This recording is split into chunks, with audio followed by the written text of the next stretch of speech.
Holy smokes. We are live. We are live. Welcome to college football's peek around the corner with your host, Greg Pflugar. We cover everything in college football because we love everything in college football. And if you do as well, please subscribe to our ever-growing channel. Smash the like button if you like our content. Share the video with your family and friends. If you want to donate, support our channel through a donation, hit the $sign when you make a comment, super chat, and we'll get to it as soon as possible. Welcome into the studio. Welcome in. That sits on the corner of Keith Jackson Parkway in Kurt Gowdy Avenue. Do not be afraid. Do not be afraid to be a legend. In the chat room, with your comments, or with your phone calls later in the show, I got to tell you, I'm a little...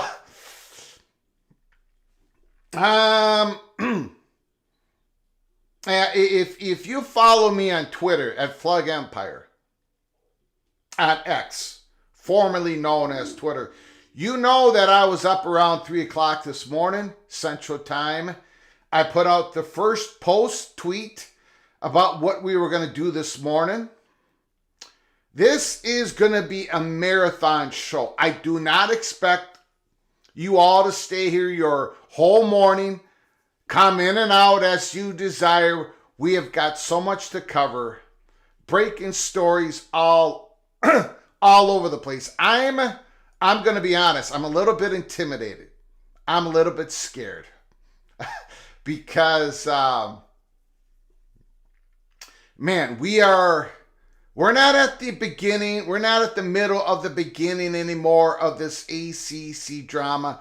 We are at the end of the beginning. Finally, we're at the end of the beginning, but we've got a long road to go. There's not much that gets me afraid, intimidated. You guys know I am willing. I think we're the only college football YouTube channel in which the host sings songs. Most of the time I'm off key. I'm okay. I don't mind embarrassing myself. My winning percentage against the spread is what? 42% the last 2 years. I've embarrassed myself. I'm Greg the Cooler, although this year I'm 3-0. But we all know that in week 0, week 1, my winning percentage is going to plummet. But so I'm not afraid of being overwhelmed for being embarrassing myself in front of you all, for the entertainment, to give you college football sports, to share our passion. But holy smokes, this stuff is coming in waves. It's coming in waves. We're trying to ride the wave. I'm trying to keep ahead. I'm trying to give you the peek around the corner. We are covering this morning. Again, welcoming the PATC Special Edition Breakfast Marathon live show. This is going to be a marathon. We're going to be on at least for 3 hours, so be patient. You can come in and out. I completely understand you all have beautiful lives to live, but I cannot possibly get through this in 2 hours. Not with your incredible comments, your generous super chats, your incredible phone calls. There's no way that this is going to be a 2-hour show. It's impossible. John Teal, thank you so much. New logo is cool, but I like the original recipe. Thank you, John. I appreciate it. This is our first logo. The other one was not a logo. It was a title screen of our episodes. We never had a logo. It took us 17 months because I wanted to get a feel of, I wanted to get the spirit of the show. And anyway, so that's our original only logo is what you see. But thank you, John. I appreciate the super chat. Yes, Bull Stacker, 3 hours. Yes, Gator Hater, I called you all incredible. Modern Vision, don't sell yourself short. You're always off key. Man, they're just coming in. Look, I'm already a little intimidated by the waves of information that's coming in, and you guys are giving me shots. Okay. So this is what we're going to do. First of all, I'm going to give you a Clemson. Besides everything else, I have a Clemson update. We're going to start with that because at least it's not going to take a long time. But again, I don't want to throw everybody into a tizzy, but I have to deliver this Clemson update. We're going to start there. And then we're going to go to what the UNC, the chairman of the Board of Trustees, what he had to say in an interview with UNC 247. We're going to go through that article. I mean, he's telling it from his perspective, not the same perspective of the Board of Governors, but you know, the words that he chooses, like, we're going to have to make a decision. I mean, yeah, I think we all, man, there is change is in the wind, and how this all breaks out, we're just going to have to find out together. Then we're going to get to the Florida State fires back at the ACC. It returns a volley back at the ACC. There is so much in there. They extended their complaints against the ACC, the Florida State Board of Trustees. And, we talked about it. They have a meeting this Wednesday and Thursday. We were given a little bit of a heads up. We had it on a live show yesterday. That Wednesday meeting, we don't believe there's going to be anything of interest. But at the back end of the Thursday meeting, when Peter Collins talks, we were given a heads up that there might be something there of interest. Not going to talk directly about the court cases, but about what they're doing at Florida State to prepare themselves for possible change in conference affiliation. So we're going to keep an eye on that. So let's get to it. First of all, let me thank everybody who has just come in at the start of our show. I appreciate it. Early peak members, Struthers is in the house. Kirk Bender is in the house. Matt Neeson, Bo Stacker, Dylan Vance. Could Florida State be joining the Big 12? That's one of the options. One of the options that Brett McMurphy tweeted out a while back.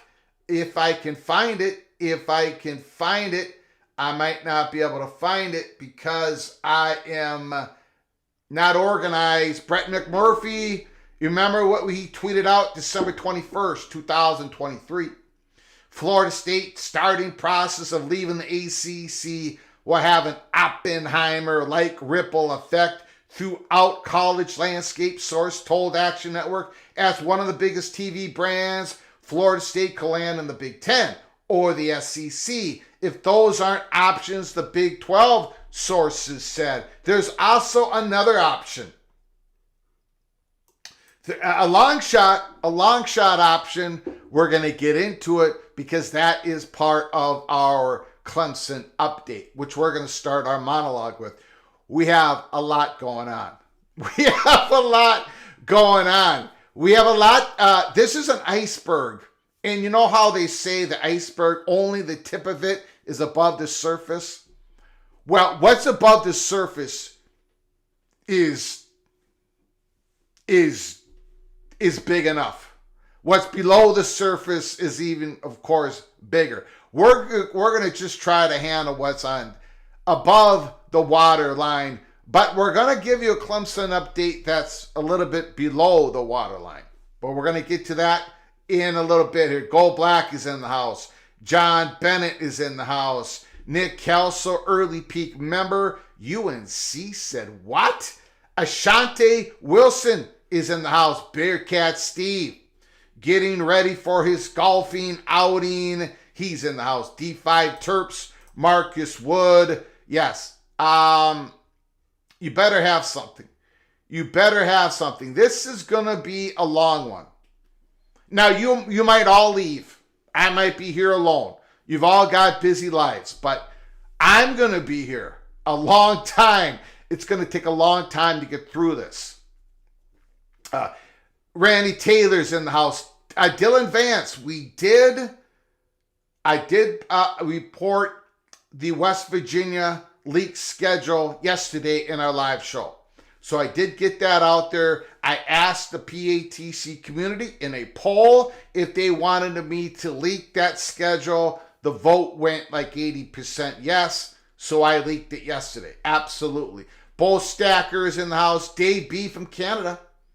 He's in the house. Laura Weiss, Texas Tech Red Raider is in the house. Joe Z, Tumasta. Immaculate, Mr. Hot Guy. He's got his breakfast burrito. He is ready to go. Canes all day on a 3-hour tour.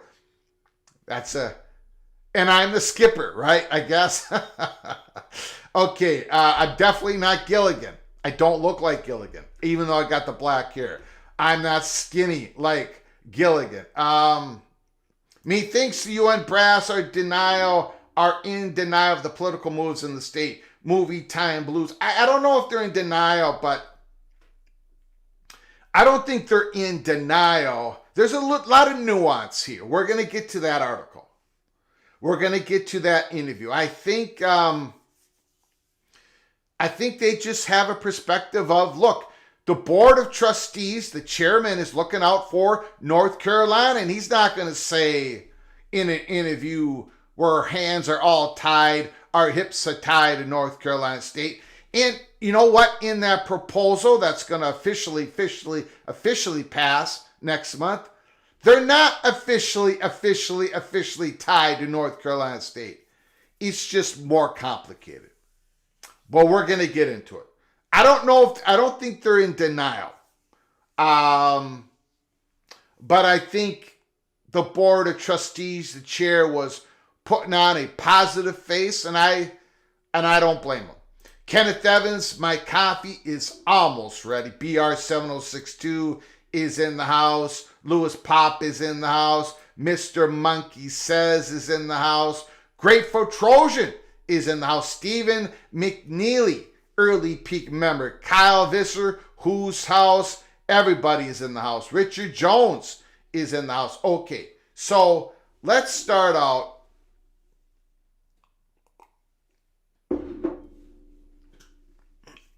Let's start out with the Clemson update.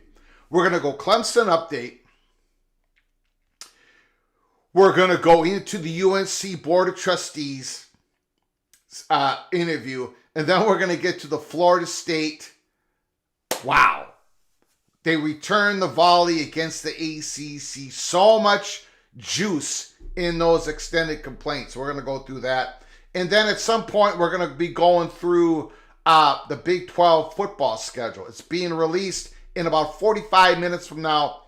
We're not going to hit it in real time because the monologue is so stacked with so much stuff. So we're going to get to it. We're going to get to the football schedules. We're going to talk about it.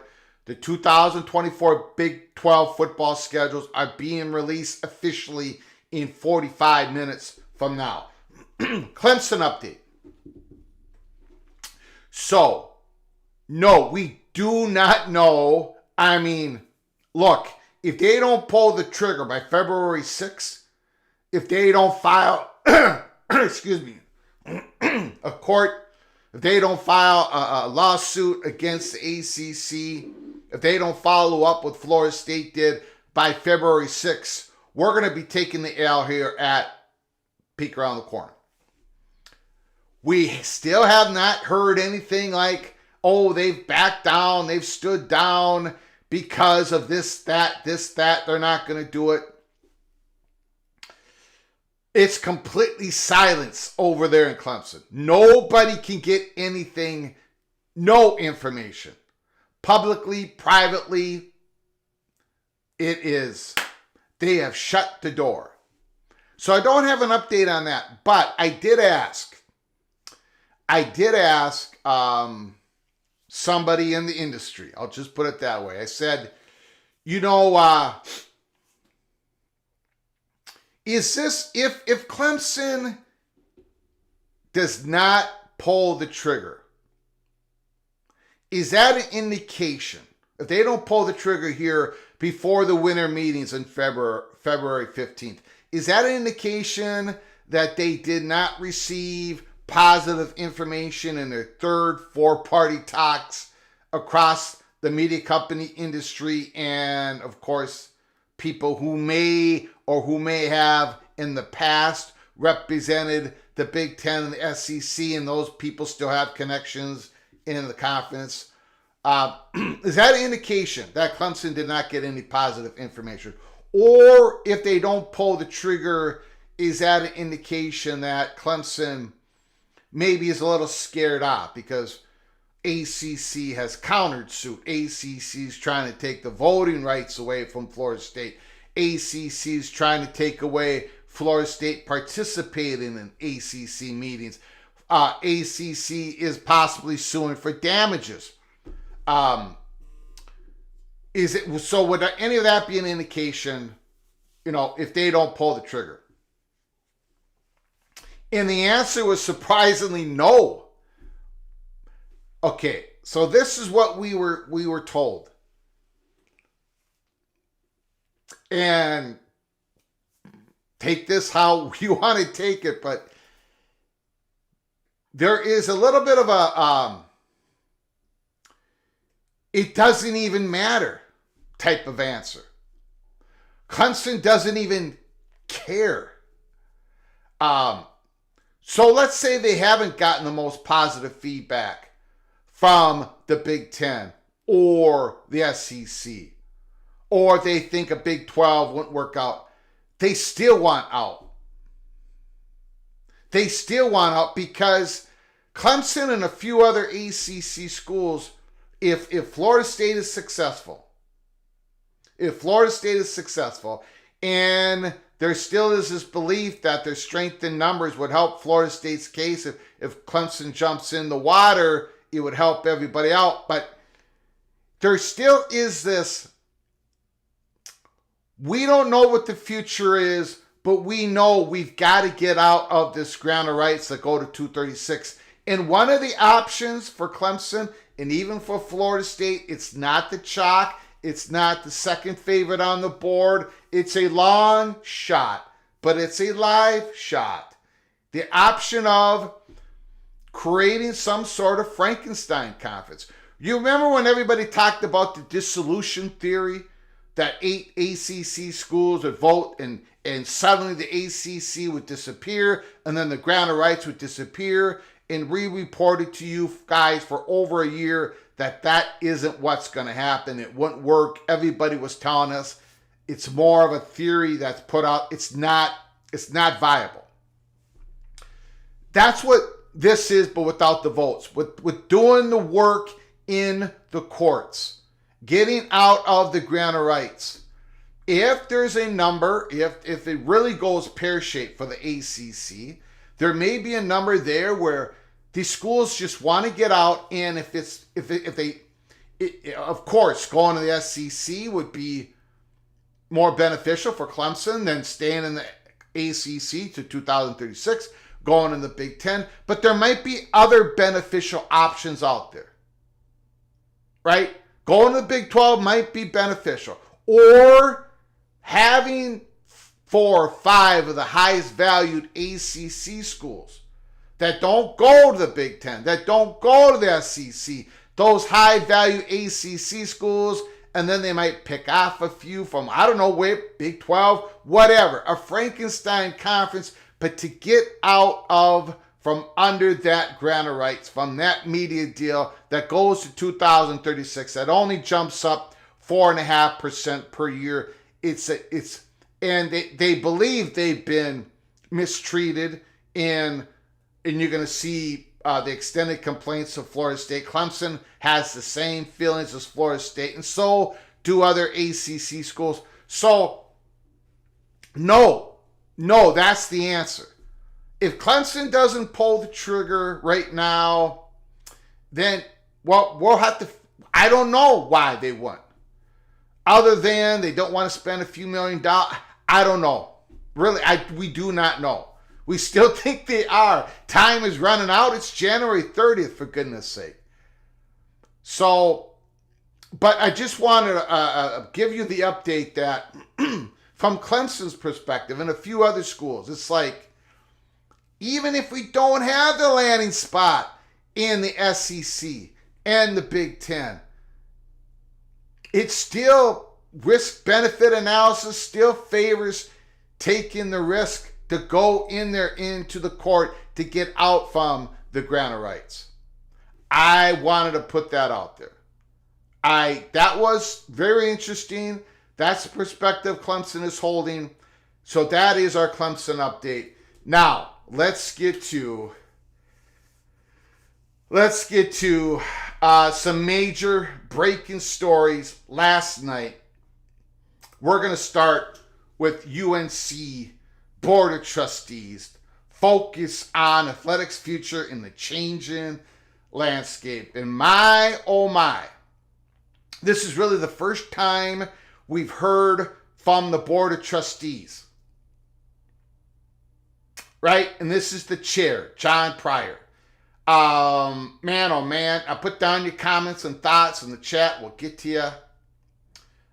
We'll get to you super chats as quick as possible. We are going to open up the phone lines as soon as possible, but we got some major stories to talk about. Greg Barnes UNC 247.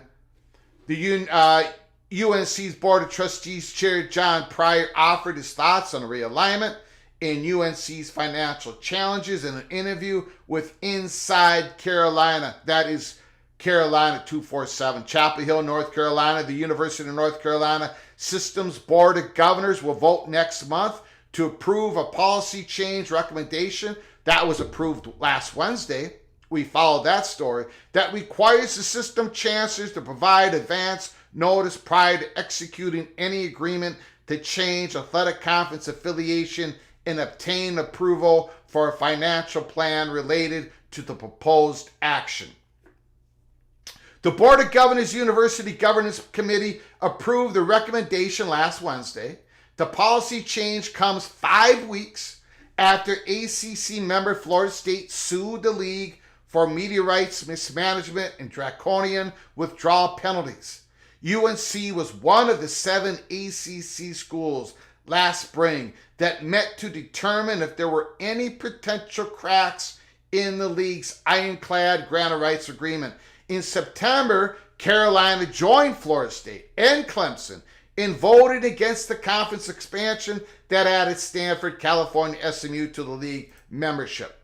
While the Board of Governors' recent actions suggest System President Peter Hans and the board want their presence felt in any potential conference realignment conversation that may lie ahead, the new policy will not change much on UNC's end, according to North Carolina Board of Trustees John Pryor. Now, I do want to say, before we get into the meat of this article,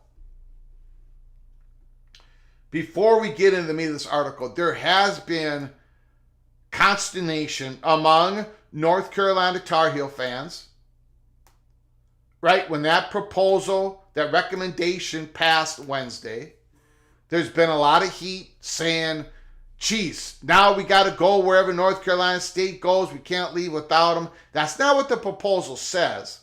It does make it more complicated. It might make it more costly for North Carolina to dislodge themselves from North Carolina State. But there's been a lot of not very happy people among Tar Heel fan base, boosters, and everything else, alumni. So I think this is a Board of Trustees, Pryor, who's coming out making sure that they put their spin out there to say, look, not a whole lot has changed for us. You know, we still control our own destiny. That is the message that is being sent out here in this interview. Back to the article. I think that the directive from the Board of Governors makes very clear that they want to see the compelling financial reasons for any potential change in conference, Pryor said in an interview with Inside Carolina. And that was what they codified in Wednesday's vote. I think the reality has been that everyone is well aware that the BOG, the Board of Governors, was going to have final approval if and when anything should ever change on conference affiliation. Well, but that wasn't the case before. Let's be clear. Power did move to the Board of Governors officially when they officialize this recommendation next month. Power did move to the Board of Governors. Now, the chairman of the Board of Trustees in North Carolina says, you know, the reality is everyone has been aware that the Board of Governors kind of sanitizing what just happened, right? But, you know, but it happened. And Power did move away from the Board of Trustees that he is the chairman of. Power is moving away. So we gotta make sure we all understand that. I don't think it's an unexpected change that necessarily affects any sort of outcome. And it probably doesn't necessarily affect any sort of outcome. In other words, if North Carolina gets an offer from the SEC and it's pro rata, Yeah, North Carolina's going to the SEC. And North Carolina State probably will not be able to go with them. But it doesn't necessarily affect, but it could. Some of that money that North Carolina could go to North Carolina State, or the Board of Governors could completely shut it down because North Carolina State is being left behind. We do not know. It probably won't affect North Carolina's movement. It could. And before there was not a could. Before, Peter Hands did not have to approve it. The Board of Governors did not have to approve any financial plan. So there has been power that has been moved to the Board of Governors. Back to the article, North Carolina State are the lone ACC members in the UNC system, which is comprised of 16 public universities across the state. App State, East Carolina, Charlotte are system schools that have changed athletic conference affiliation in the past decade. Those league changes lack the political weight of potential ACC upheaval if it implodes along Tobacco Road. The Board of Governors consists of 24 members who are appointed by the North Carolina House and Senate to serve staggered 4-year terms. In an interview with WRAL last fall, Republican leaders for each chamber shared their preference for North Carolina and North Carolina State to remain in the same conference moving forward. And North Carolina State has a whole lot of influence in the Board of Governors. A whole lot of influence in both chambers in the state of North Carolina. And a lot of that is, along with the Board of Trustees at North Carolina, all of this is lean SEC.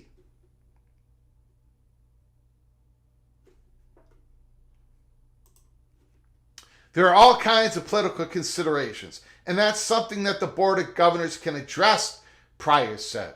From my vantage point, from his vantage point, as the chair of the Board of Trustees, I'm trying to look at what is in the best interest of the University of North Carolina and how we can continue to be the best in every sport in which we compete. So he's looking at it from his interest, which is his job.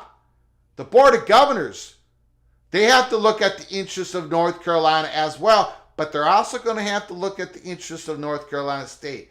And that is where it's going to get more complicated. He doesn't say it in this interview because, he doesn't want to say that. He wants to put out a positive North Carolina spin, and I don't blame him. I really don't blame him. We've got 50 national championships currently. It is far and away the highest number of any school in the ACC, and we're top 10 nationally. So we have a long tradition of excellence. I think that we need to constantly be assessing what we need to do in the future to maintain that excellence. So one of the messages he puts out as we go on in this interview is we're constantly assessing, we're constantly looking at this, we're looking at what's going on in the landscape. We're watching Florida State. Right? UNC has been synonymous with the ACC since the league was founded in 1953. There's a deep history and rich traditions that have not only shaped rivalries but have served as the foundation for generation upon generation of fans across the league. Now, founding member Maryland left the ACC in 2012 for the Big Ten. And while the athletic department is now financially solvent, its fan base lacks the emotional ties that it once had with ACC rivals. Again, written by Carolina 247. I don't know. I think if you ask the Maryland Terrapin fans in the PATC community, I do not think they would I don't think they would agree with that. Now, being financially solvent is a pretty important thing, right? Maryland was in deep trouble. But the fan base lacking emotional ties, I don't know. All I can say is the Terrapins the fan base they're gaining emotional ties against Big Ten. It's starting to percolate. I'll just leave it at that. It is starting to percolate. The Terrapin precedent is relevant in the current realignment discussions, although the growing revenue gap between the ACC and the SEC and the Big Ten is the driving factor. No question about it.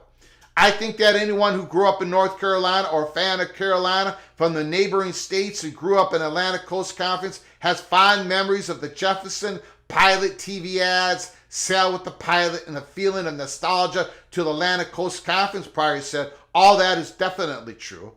But the reality is that athletics nationally has changed dramatically since the ACC was put together at Sedgefield County Club in Greensboro. And as a result, it is incumbent, one of the PATC money shots of the article. As a result, it is incumbent upon the leadership of the university and chancellor, as well as our board, to do what is in the best interest of Carolina. Now, I'm going to tell you something. When Maryland went to the Big Ten, those couple years, the Big Ten poked and prodded. They wanted North Carolina. They wanted Virginia. They would never get a response from the Board of Trustees, the chairman of the board, whoever that was back then at North Carolina, Chapel Hill. That would never be a comment that the chair would say. They would never say that as a result, it's incumbent upon leadership of the university and chancellor, as well as our board, to do what's in the best interest of Carolina. They would prop up. Their first comment would be they would prop up the ACC. It has changed at North Carolina, Chapel Hill. The reality has set in at North Carolina, Chapel Hill. Back to the article, the Board of Governors just recently made clear that the economic considerations should be paramount in that. I think that we all need to just realize that it's a new day in college athletics than what was created with the ACC. My goodness. Look, I know it's there's so much going on that we kind of just want to blow by all these big statements. We want to get to the next big statement. But let's slow down here. Let's slow down and peek around the corner. Let's slow down. This is the Board of Trustees. The Board of Trustees, the chair of the Board of Trustees at North Carolina, the leader of Tobacco Road, who has led the ACC since 1953. And what is he saying? I think that we all need to just realize that it's a new day in college athletics than what it was when the ACC was created. He's basically saying that the ACC is the Model T. It won't work for us anymore. I know I'm putting words in his mouth right now. That's unfair of me, but how do you read it? How do you read it, PATC community? I think we all need to just realize that it's a new day in college athletics than what was created with the ACC. The ACC doesn't work anymore. Why doesn't it work anymore? Why doesn't it work anymore? Because in this world of college athletics and college football, one region conferences, with the exception of the mighty SEC, doesn't work anymore. The Big Ten figured it out. Jim Delaney wanted to go to a two-region conference. It's expanded beyond that. But Jim Delaney knew that they had to get to a second region. Penn State. Brett Yormark figured it out before the Pac-12 did. So the Big 12 has survived. They've gone more nationally. The ACC cannot survive as a one-region conference. Yeah, I know. They got California, Stanford. We all kind of know that that was backfill. It doesn't work. It just doesn't work anymore. The economic considerations are significant. The ACC amended its media grant of rights in 2016 to protect the league from poaching while bringing the ACC Network online in a 20-year deal that runs through 35 and 36. And when we get to even a larger breaking news, that the Florida State has filed an extended complaint against the ACC, we're going to go into what Florida State says about what they were told by ACC leadership that might not have been true. That might not have been true in regards to extending the grant of rights. In return, in consideration, they get the ACC Network. We're going to get into that next. So buckle up, brace for impact. This is going to be at least a 3-hour show. So you can flow in, you can flow back out, back in. But I'm letting you know we're going to get to your comments. We're going to get to your super chats. We're going to get to your phone calls. But there's a lot to get through. Big stuff. Big, important stuff. Okay. In the fiscal year 2017, the SEC's average conference distribution was roughly $40 million compared to the ACC's $27 million. The SEC has since added Texas and Oklahoma, while the Big Ten has added USC, UCLA, Washington, and Oregon. Both leagues have also reworked their media deals. Navigate, a sports research firm, projects that the Big Ten Conference distributions will grow to $105 million, and the SEC's payouts will grow to $118 million by 2029. The ACC's conference distribution is projected to be at $62 million in 2029. Former UNC Chancellor Kevin Guslowitz, who just went to the Michigan State, told Inside Carolina last month that his data suggested a 35 to 45 million revenue gap by the end of the decade. But it gets worse after that. It gets worse after that. The Big Ten re-ups in 2030. While the ACC still has the same Tier 1, Tier 2 contract until 2036. That only escalates every year 4.5%. So it's going to be more than a $35 to $40 million. The gap is going to grow and grow and grow. That's a massive revenue differential that potentially threatens UNC's ability to compete nationally across all its 28 sports if financial concerns are not addressed. I think we all have an obligation to assess the financial realities and make the best decision based on those realities. So he's basically saying, like, there's a decision to be made. Make the best decision. Well, if you're making a decision, you're making a change because your bet is already made with the ACC. That is what the Board of Governors outlined on Wednesday. And if the current financial model of the Atlantic Coast Conference doesn't improve, well, how can it improve? How can it improve? The ACC Network's giving out $4 to $5 million per school. It's doing pretty good. But that Tier 1, that Tier 1 contract is so bleeping low and it's going to be low until 2036. How can it change? How can it improve?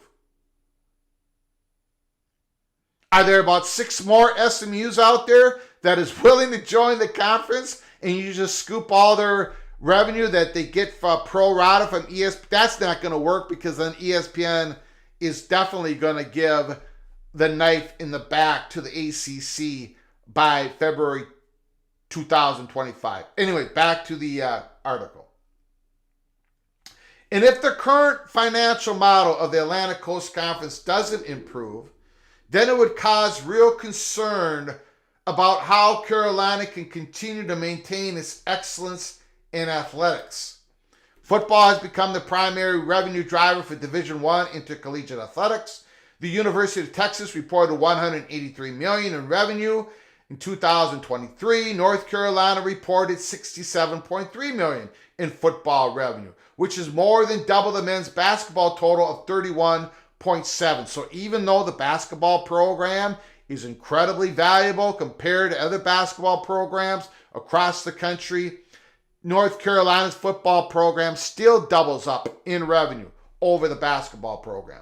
Football and men's basketball combined for a net revenue of $43.7 million, which is critical in offsetting the $23.6 million deficit accumulated by UNC's 26 non-revenue sports. It also highlights the importance of football success as athletic revenues and expenses continue to balloon across the country. We have a proud tradition of excellence in a lot of these Olympic sports, from women's soccer to women's field hockey, Pryor said. And we've talked about this before, Peek Around the Corner. Even though these non-revenue sports, they don't bring in the money, they still, the athletic director still feels the heat when those sports are not successful, and those athletic directors feel the praise when they do. The athletic directors, that's why it's so hard to cut sports in any athletic department, because the athletic directors, they do feel the heat. Even with these sports that don't create revenue,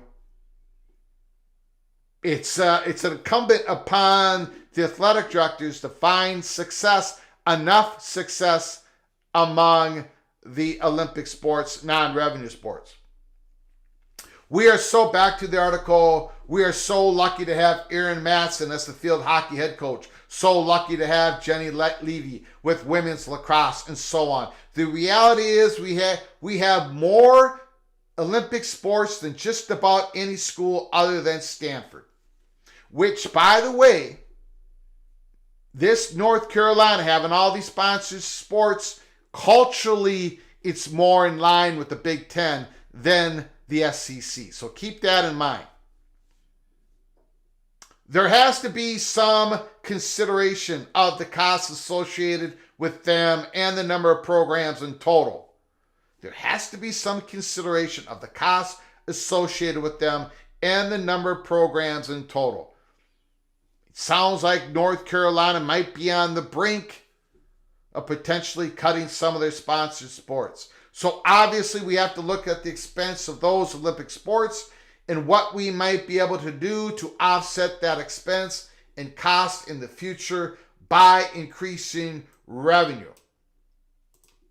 One thing that I feel Carolina has not had in the past, but needs to focus on more directly in the future, is an all-in commitment to football that is unlike what we've had in the past. With current situation with NIL, where you essentially have free agency without the benefit of a contract, all fans need to realize that if they really want to help the football program, they need to consider giving up something that some may not like in concept. In other words, we need more of the money in NIL, and we might have to cut some sports. But the reality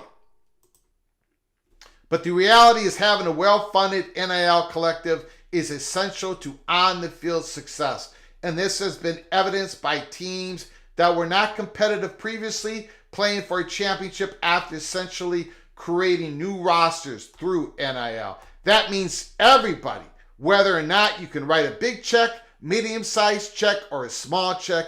That all helps if you want to support the football program.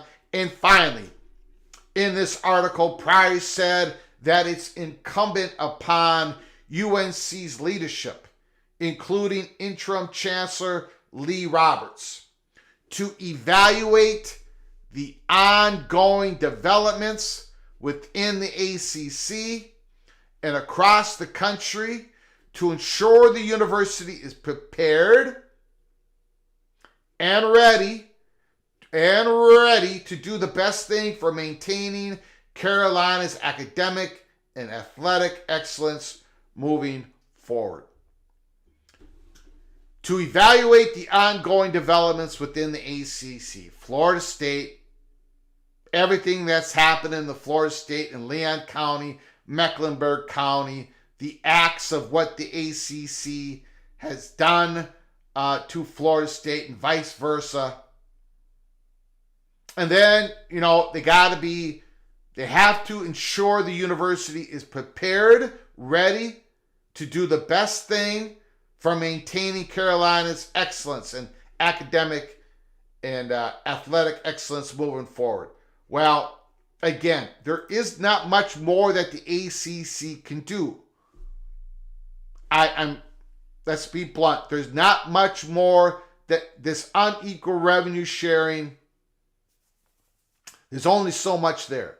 There's only so much juice, and you're not getting it. It's not going to solve the issues of the growing gap at the time. It's not just about the growing financial gap. It's about what schools can do that have the extra revenue. Now they're going to be able to compensate the student athletes directly, either from the conference or the school or both. So it's not just about a financial gap that's growing. It's about schools are going to be able to utilize to their advantage if they're on the right side of that stratification line that we talk about. So Carolina is talking in a way that they haven't talked about. They haven't used this type of language. They just haven't. Not in public. But now the Board of Trustees in North Carolina is saying we have a decision to make. And that time is a-coming. Now, if that wasn't big enough,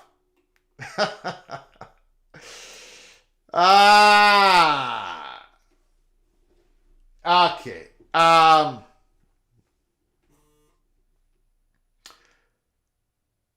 FSU takes aim at former ACC Commissioner John Swofford in an amended complaint. The Florida State Seminoles have returned volley back at the ACC. An extended complaint filed Monday evening. Holy smokes. There is so much in here. We're going to go through the article. There's a link provided in the description. Buckle up, brace for impact. Nearly 2 weeks after the Atlantic Coast Conference raised the stakes in its legal battle with Florida State University by filing an amended complaint in North Carolina Superior Court, the Seminoles fired back with the return volley Monday evening, and it was a scorcher. That is the right phrase to use. It was a scorcher. In a 59-page amended complaint for declaratory judgment, 21 pages longer than the original complaint Florida State filed in December, the university took a sharp aim at former ACC Commissioner John Swofford for a number of allegedly self-serving actions. It says cost member schools millions upon millions of dollars. Florida State's attorneys also rebutted several claims from and questioned the legality of the ACC's complaint. The new Florida State filing was submitted to Leon County Circuit Court Monday evening. Last evening, ladies and gentlemen, and it was later obtained by warchant.com. It is part of an ongoing dispute in which Florida State is seeking an easier potential path out of the conference instead of paying over $500 million in exit fees and penalties. It's all about leverage right now. Ladies and gentlemen, it's all about fighting for leverage. While huge swaths of the original complaint are unchanged, it doesn't take long to sense a more combative tone in an effort to put Swofford in the crosshairs this time around. In the second paragraph of the introduction, Florida State accuses the Atlantic Coast Conference of chronic fiduciary mismanagement, bad faith, and self-dealing. Holy smokes. The phrase self-dealing was not in the initial complaint. That allegation, which is raised repeatedly throughout the document, suggests that Swofford, for years, was acting in the best interest of his son. We've talked about this. Everybody has talked about this for years. But now it's in the official extended complaint of Florida State going against the ACC. Acting in the best interest of his son and his son's employment with ACC television partner Raycom Sports over the needs of the conference and its member schools. The complaint contends the ACC schools have lost $82 million each in revenue from their Tier 2 and Tier 3 media rights as a result of the conference's sweetheart deal with Raycom, a regional sports network in Charlotte, North Carolina. Tier 2, Tier 3 rights typically refer to sporting events that are regional in interest and not the types of marquee matchups desired on national networks. According to the new filing, Chad Swofford was Director of Business Development at Raycom Sports in 2008 when the Southeastern Conference sold all of its media rights to ESPN, cutting Raycom out of the deal for the first time in over 2 decades. A Sports Business Journal article cited in the complaint stated that 20 Raycom employees were laid off as a result of the deal. So when the SEC moved away, took every media rights deal into ESPN, took some of the media rights away from Raycom, Raycom had to lay off 20 employees. But did they lay off Chad Swofford? Did they? Though just recently employed by Raycom Sports, Chad Swofford was spared in the employee cut. The complaint says, Florida State, man,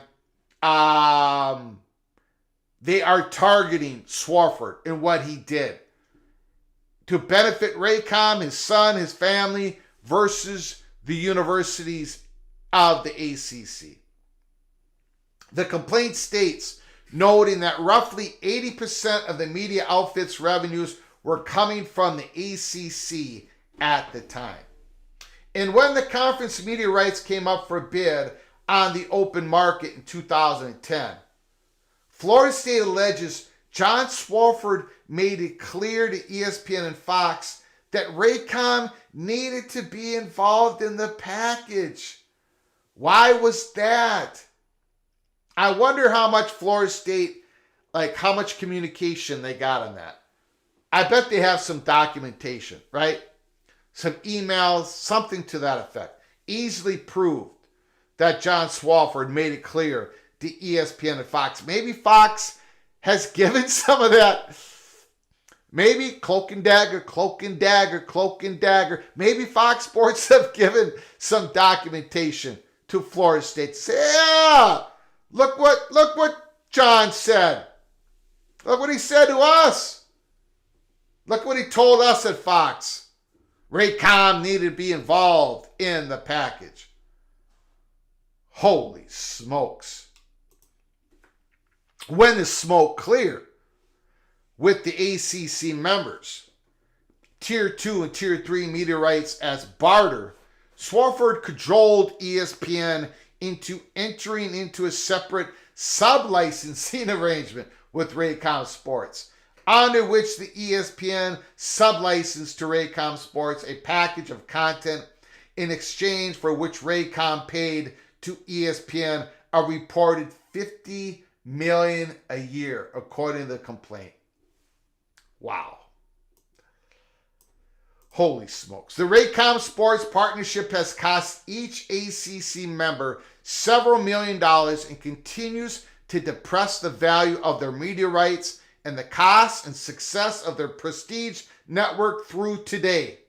The ACC members saw no part of the payment Raycom Sports made to ESPN for their media rights, which if divided among the then 15 members would exceed $3 million per member. Florida State's amended complaint also provides fresh examples of the ACC's failure to keep up financially with other college conferences beyond even the SEC and the Big Ten. A Forbes article about the ACC's 2012 ESPN deal featured the headline, "Did ACC teams get ripped off with the new ESPN TV contract?" It pointed out that the Big 12 schools were each making $3 million more per year than those in the ACC. And a Sports Business Journal article around at the same time claimed the conference's new deal was already outdated because the Pac-12 had just signed a bigger contract with Fox. A subsequent Forbes article stated, the ACC is giving away more rights than the Big 12 and getting less. When the ACC signed its previous ESPN contract a few years ago, Swofford insisting on maintaining a partnership with syndicator Raycom Sports, possibly giving away increased media rights revenues in the process. According to the complaint, back to Chad Swofford.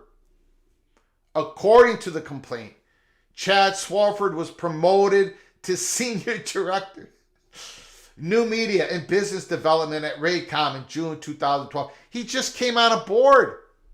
Somehow he avoided getting laid off, and then he gets a promotion after all this was done. He would be promoted again to vice president and general manager of ACC Digital in 2015. Other topics revisited and expanded in the new filing are related to ESPN's delays in launching the ACC network, which are at least partially attributed to Raycom deal. There's also are additional complaints about Swofford's ineffective TV negotiations, which allegedly cost members' schools millions. Interesting, Swofford's name now appears multiple times in the complaint where ACC was used in the first filing. The changes reflect that it was specifically the then commissioner who feigned an ESPN ultimatum that the cable channel would not be launched if schools did not sign off on the extended grant of rights. Now, we were all told at the time, over and over and over again, that these schools in the ACC had to sign an extended grant of rights to receive the ACC network. But according to Florida State extended complaint, that was false. The commissioner feigned that ultimatum.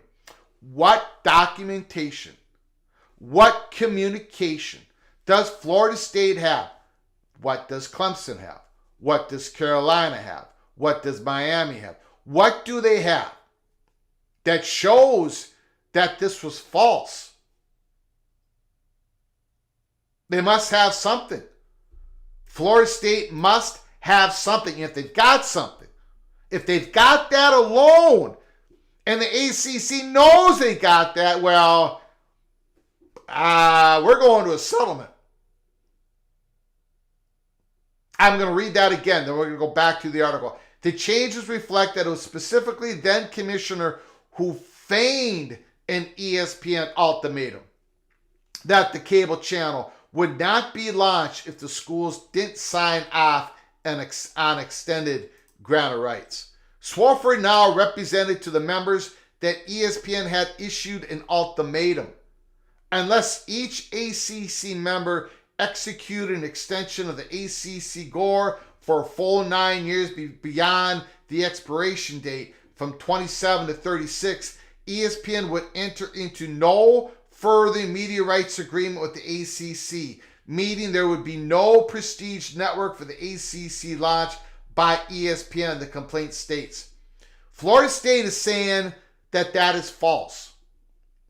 That what they were being told by Swofford wasn't true. That ESPN wasn't telling Swofford that. I want to know what evidence does Florida State have on that? If they've got something, if they've got anything on that piece alone, ACC's in trouble. That is one of the most, that possibly is the most interesting part of the extended complaint filing from Florida State, in my opinion. There's also new claims that the ACC schools had to spend a combined $110 to $120 million to prepare, produce live programming for the conference network in 2019, 4 times what SEC schools spent when their network was launched in 2014. That information was cited from a report in the Sports Business Journal. This is fascinating to me.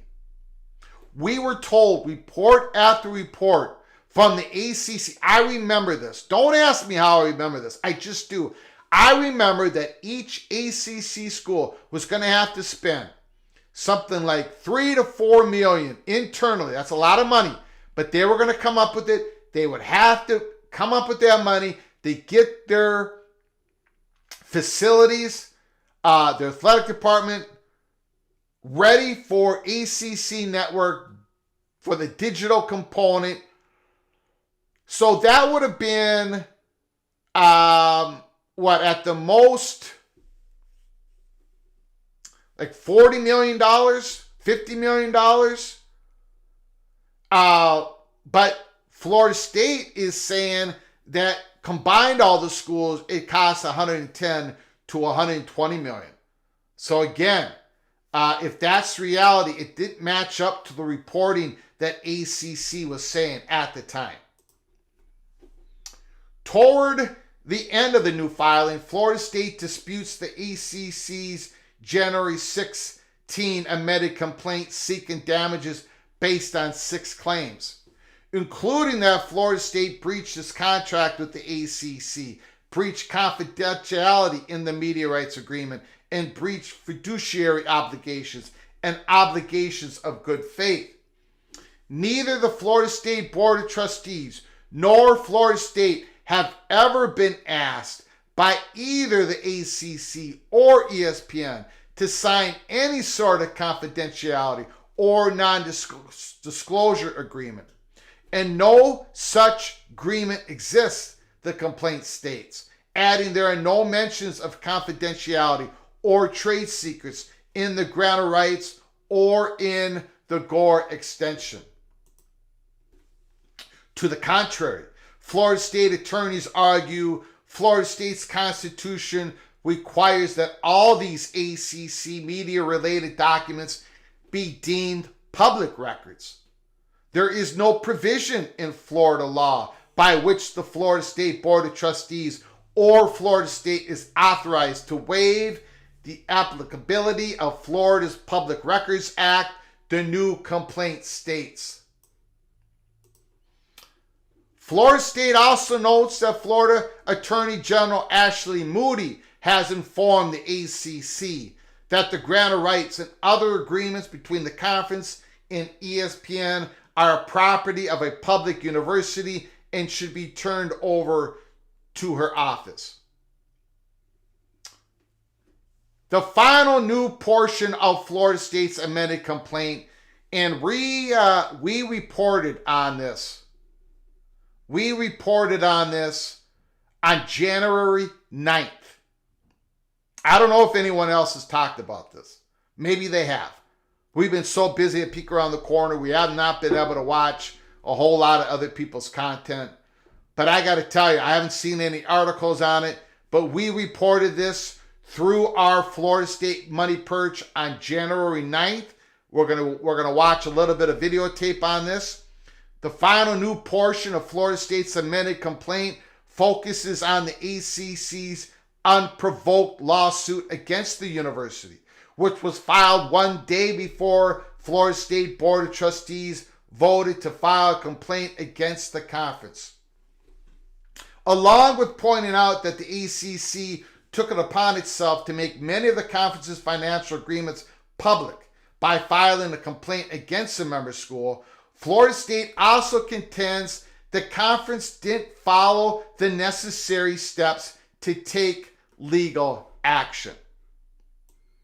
We're going to get to the rest of it. There's not much left in the article, but this is what we reported on January 9th on a live show, Florida State Money Perch Update, questions on internal process at ACC and filing lawsuit versus Florida State's BOT. We got this information from Florida State Money Perch. We reported it on January 9th, and as you can see, it's being used in the complaint. We're going to just take a quick listen to what we said on January 9th here at Peek Around the Corner. Florida State did not do a notice of withdrawal. We are not a lawyer. I'm not a lawyer, okay? Although some people in BTAM's associates are lawyers, but I am not a lawyer.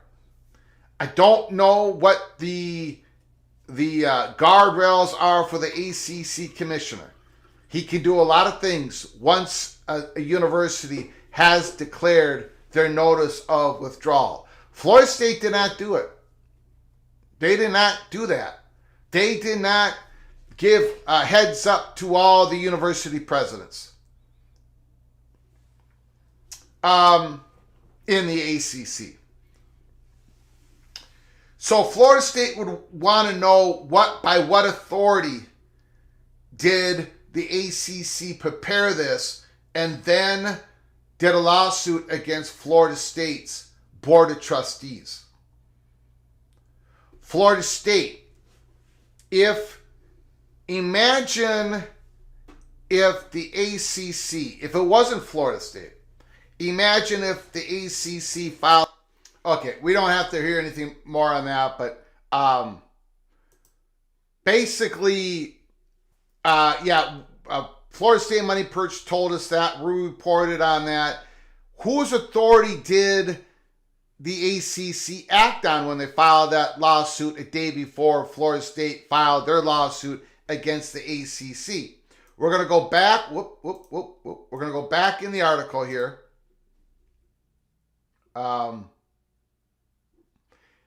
The ACC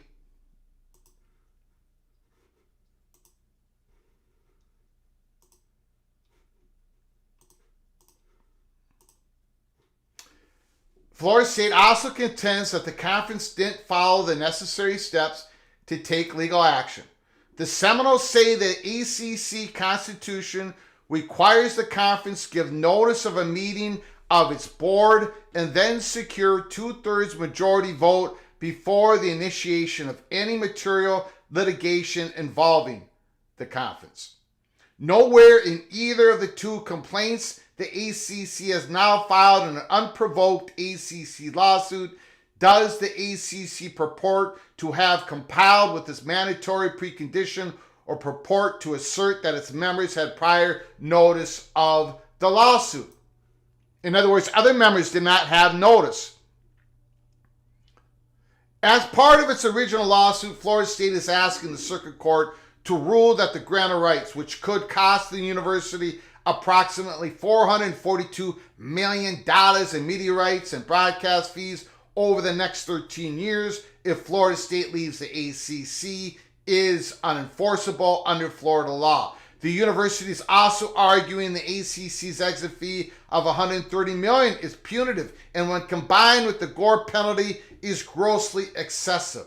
Florida State officials have not formally asked to leave the conference, but this is believed to be the first step as the Seminoles and other ACC schools face a massive revenue gap with schools in the Big Ten and SEC. Projections show schools in those leagues making $30-40 million more than ACCs per year in the near future. Okay, so a lot there, right? A whole bunch is sitting there. The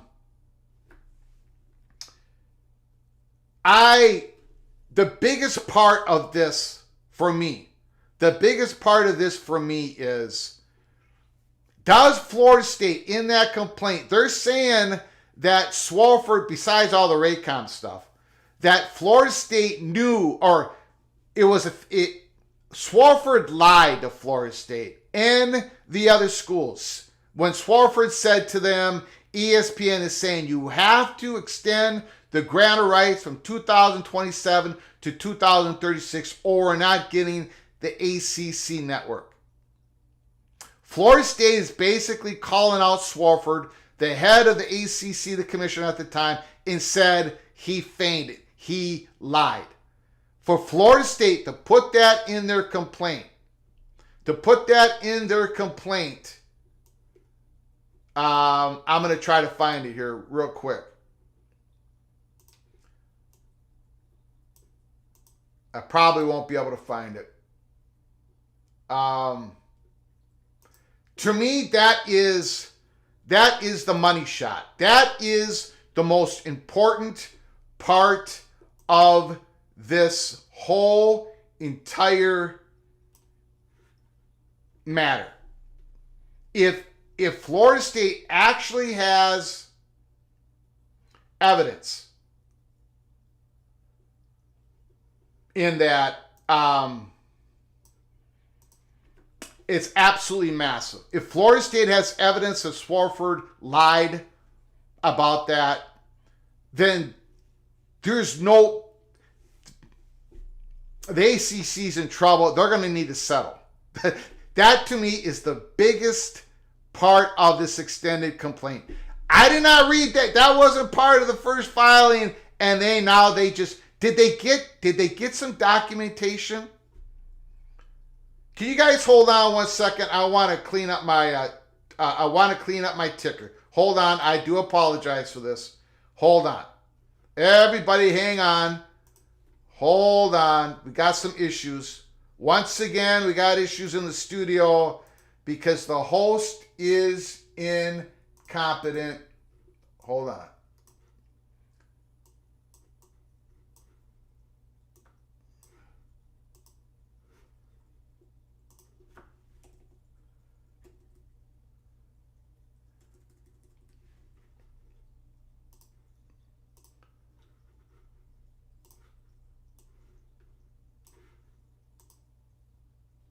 No, still not working. Oh, well, it's going to look bad. That's just the way it is. Okay. All the Big 12s are hitting ESPN and X. Okay, we're going to get to those. We're going to get to those as soon as possible. Let's just get through the comments. The phone lines, we're going to open those up right away.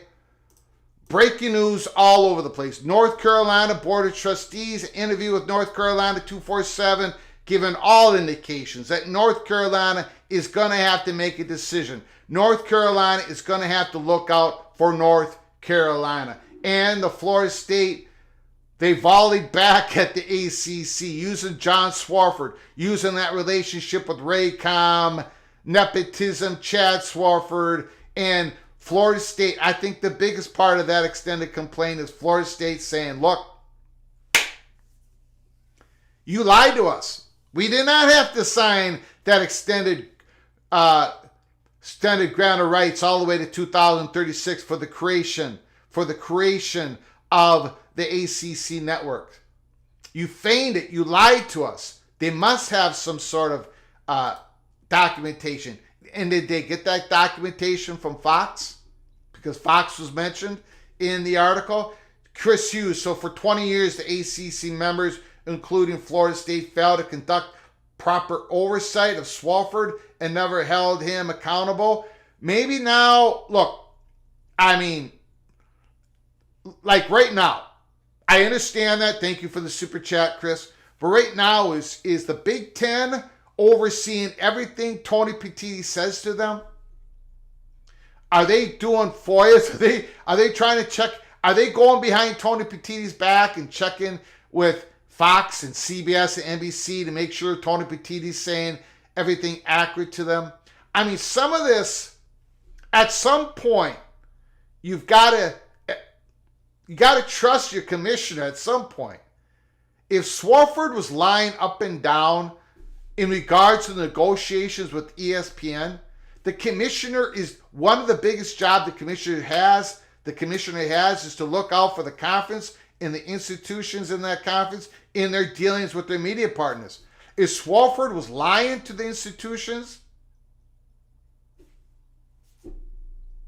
I don't know. But thanks for the question. Thanks for the comment, Chris Hughes. I appreciate it so very much. Thank you. Let's get to more comments. The phone lines are open. 763-260-1333. Don't overlook that there is no confidentiality clause, non-disclosure document, or any language of trade secrets in the GOR. The fact that an accusation against Swofford means deposition and discovery.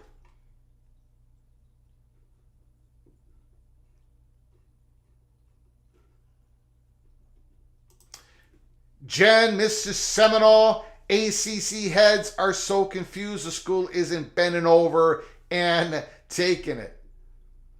Tumasta, FSU escalates. Adam, I find it crazy that the Holy War is not on rivalry weekend. It isn't, huh? Okay, let's say...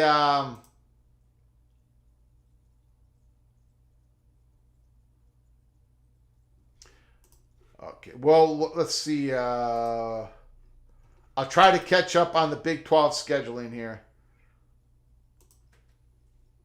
There is the Big 12 schedule. It's hard to see. I'll put it up on the board.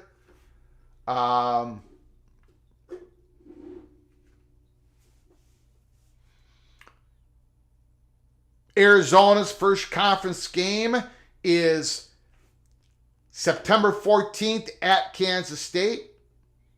And then a bye, then they're at Utah.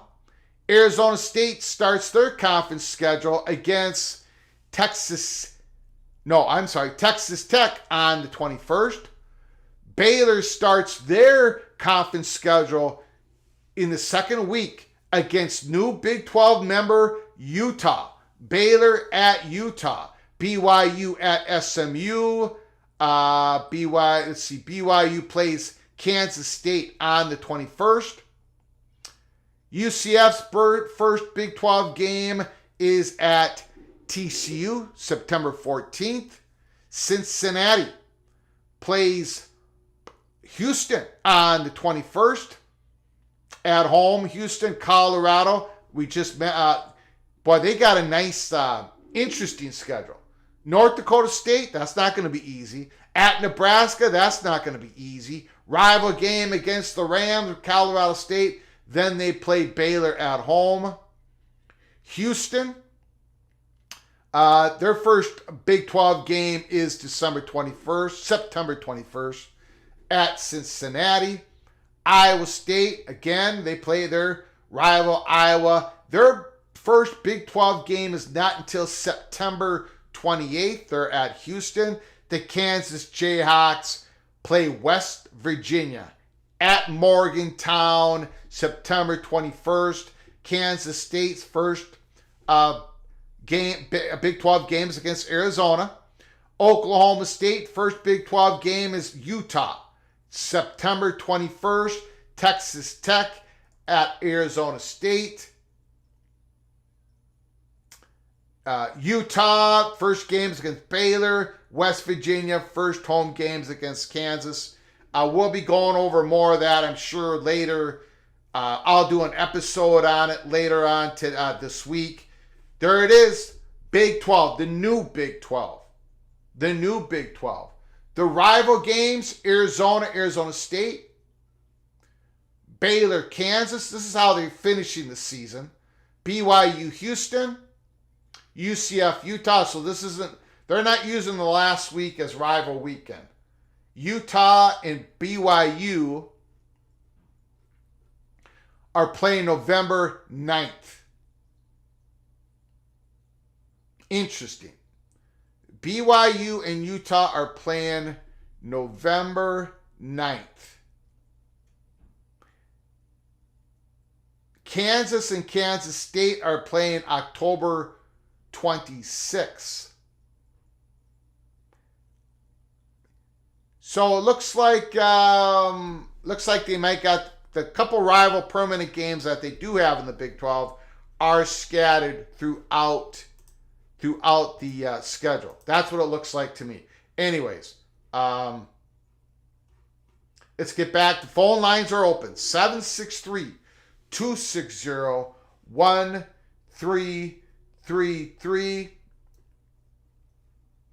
Wow. Woo! I'm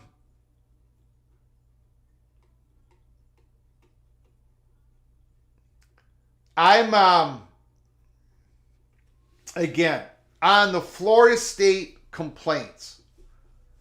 Yeah, the last complaint that was filed where Florida State is questioning on whose authority did ACC file the day before in Mecklenburg County before Florida State filed against the ACC. We were told that we reported that on January 9th on a live show. That's probably one of the lesser complaints in this package. The Raycom, yes, the Raycom's a big one. But for me personally, the biggest complaint is basically Florida State saying, Swofford and the ACC leadership, they lied. They lied to us when ESPN did not give us an ultimatum, did not give the ACC an ultimatum to say you need to extend this grant of rights to 2036 or you will not get the ACC network. Florida State must have something. They must have something in their back pocket. Did they get some communication between ESPN and Swofford? Did Fox Sports help out Florida State? Did Fox give Florida State some documentation? Did they? Are we talking cloak and dagger stuff here? Or did somebody who used to work for a media company give Florida State this information and Florida State went to hunting, they went digging on this, and they found something? Anthony Jackson signed under duress. When does Chad Swofford retire? The Baylor-Utah game will not be a conference game. This was already scheduled as a non-conference game. I keep getting reminded of that. Thank you.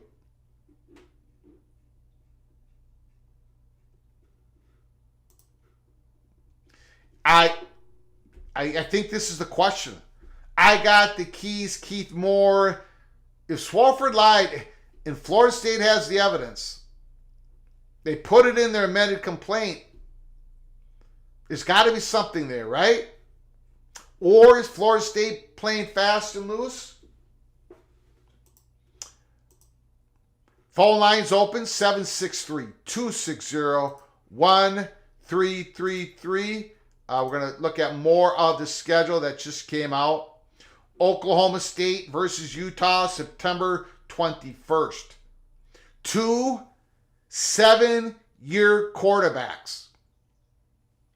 2 7-year quarterbacks. Cam Rising, Utah, Allen Bauman, Oklahoma State, are squaring off on September 21st. Now that's interesting.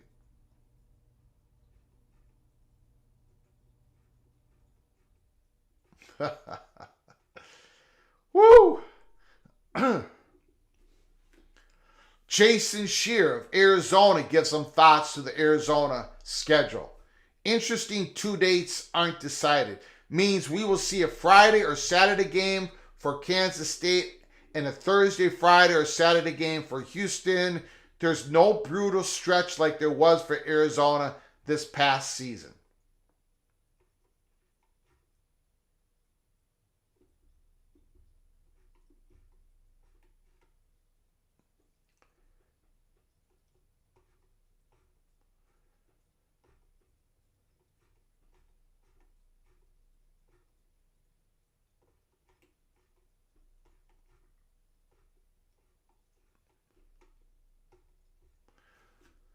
Wow. Auburn is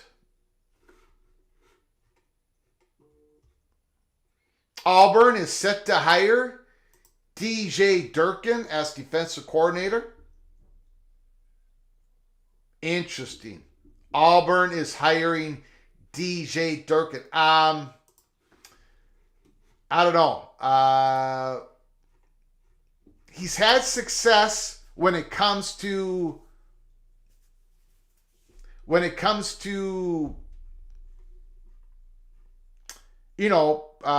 his defenses get better when he's the defensive coordinator, but he's also had some issues with his players. You got Hugh Freeze, DJ Durkin. Interesting combination.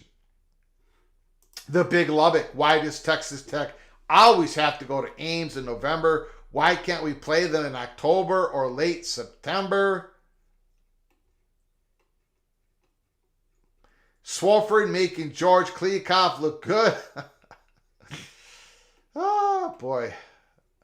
Richard L. is liking the setup for Colorado. Give us a call. Phone lines open, 763-260-1333. In the meantime, I'm going to try one more time to clean up this mess that I have with the ticker. Just give me another moment here. For whatever reason, I cannot fix it.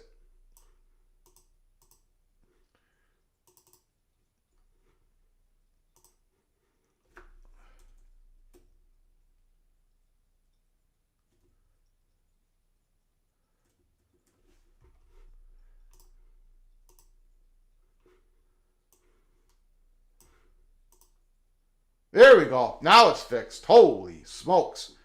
Okay, we fixed something here, guys. Greg, where's Northwestern going to play their home games? I think they're going to, I don't think they're all going to be at one, right? Some are going to be at Wrigley Field, I guess. Maybe 1 or 2. I'm not really sure. I know their home games are going to be at more than one place. They've got some, where the Chicago Fire used to play. Is that a stadium? Is that still up?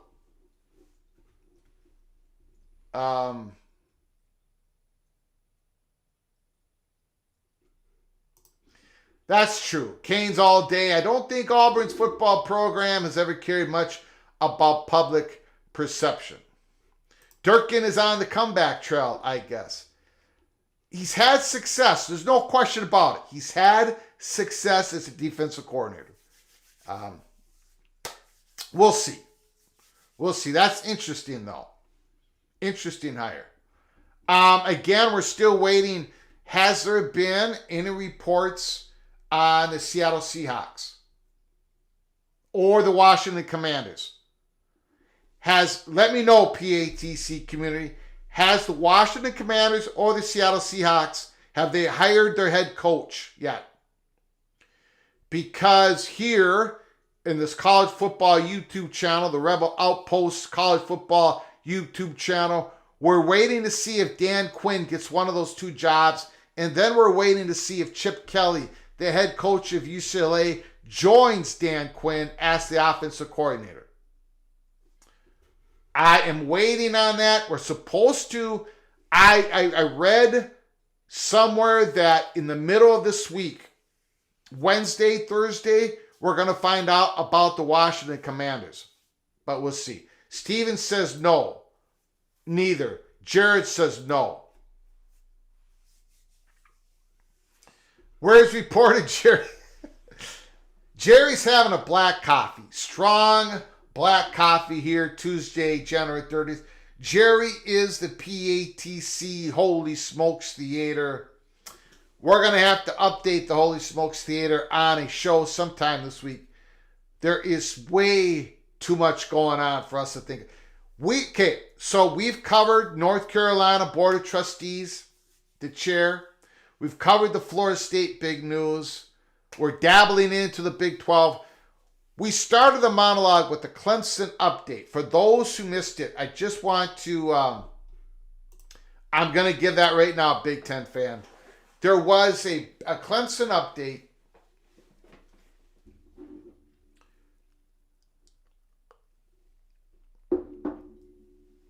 We started our show with it, our monologue.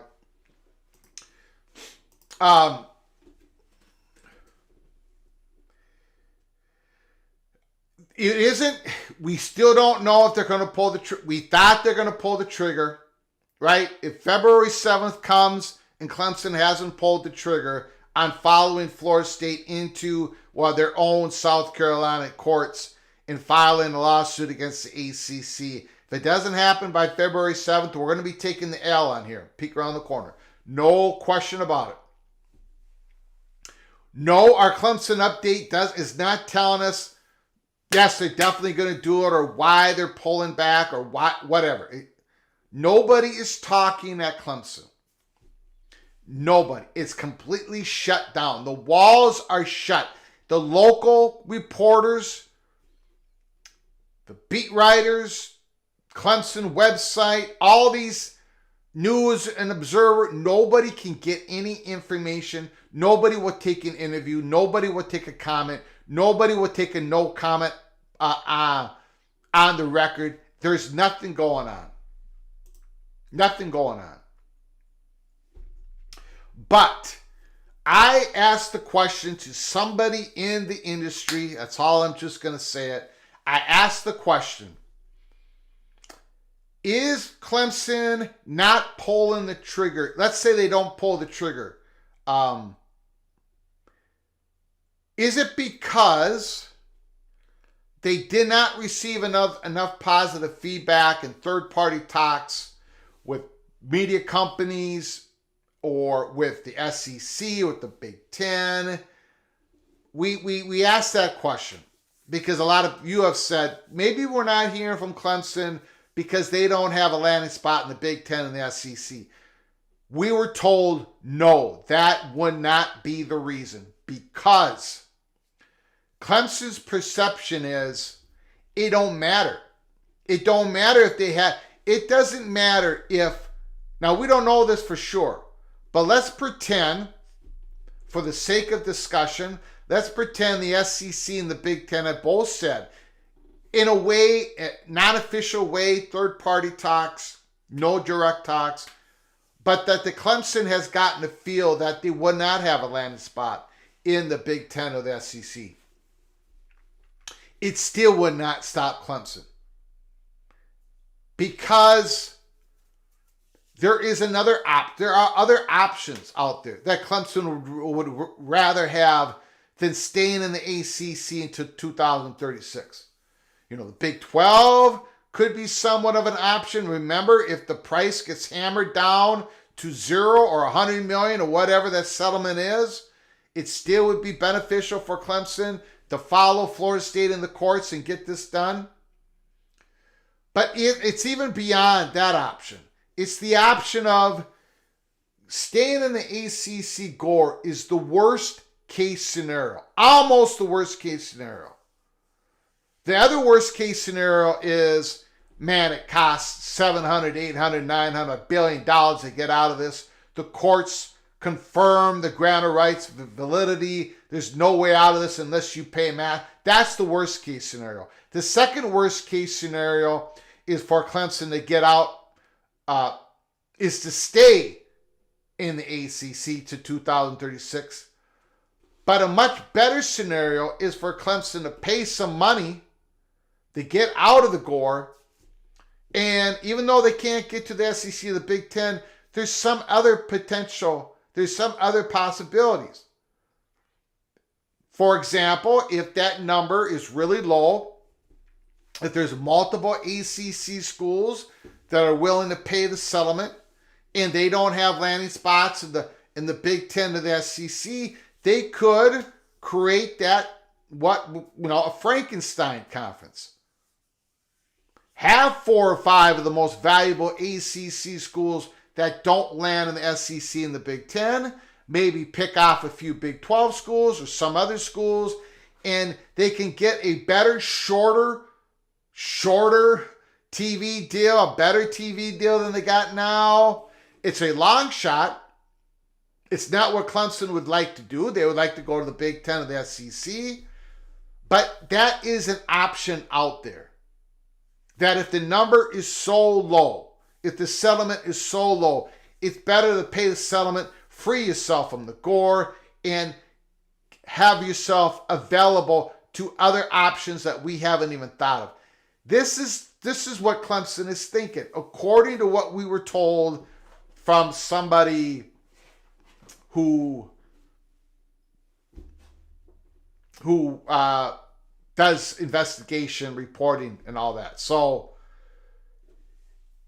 no, if this is not about Clemson being told some bad news and suddenly they step away. They say, no, we're not going to do it. If Clemson doesn't pull the trigger, it's for some other reason. Internal reason. Maybe they think it's just better that Florida State goes alone. We were told the opposite. We were told that Clemson and Florida State had an opposite perception of that. But something changed. Something didn't click. We don't know. We don't know. And maybe they haven't pulled back. But if they do pull back, it's not because they were given bad news. So I thought that was interesting. I thought people would be interested in that. So we put out that information. I don't want to put people in a tizzy about the possibility of the ACC, a few schools, then grabbing Big 12. It's a long shot. But again, the motivation for Clemson to get out of the ACC grant of rights is even beyond making that they're assured of a landing spot in the SEC and the Big 12. It's beyond that even. There's high motivation to get out of the current ACC grant of rights with this settlement. High motivation. Now, how does Clemson join the fray? Are they still going to stay on the sidelines, or are they going to jump in? We haven't been told yet. Even on January 30th, we haven't been told that they decided to stay on the sidelines. So we're going to have to wait till February 7th. It looks like they take our L, but we're poking and prodding every day on it. But don't be surprised. Let me put it this way. I would be shocked if later on today there's an article coming out that somebody on Clemson, that somebody at Clemson has gone out in public, made a statement in public. They're not talking. I mean, look what just happened last night. North Carolina Board of Trustees, the chairman prior, just made a public statement. We've gotten public statements from everybody. All the players in the Holy Smokes Theater. All of them. Except for Clemson. Why? Why?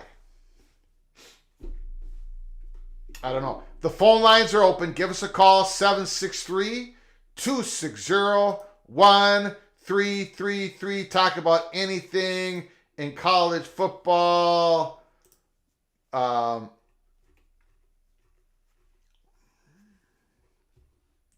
Looking over the Arizona Wildcats football schedule. Starting with Kansas State, New Mexico, Northern Arizona. Kansas State, Utah, Texas Tech. At BYU, Colorado, West Virginia. At UCF. We talked about this earlier in a Jason Shear. Week 12, don't know if they're playing on a Thursday, Friday, Saturday versus Houston. TCU, Arizona State. Arizona State schedule.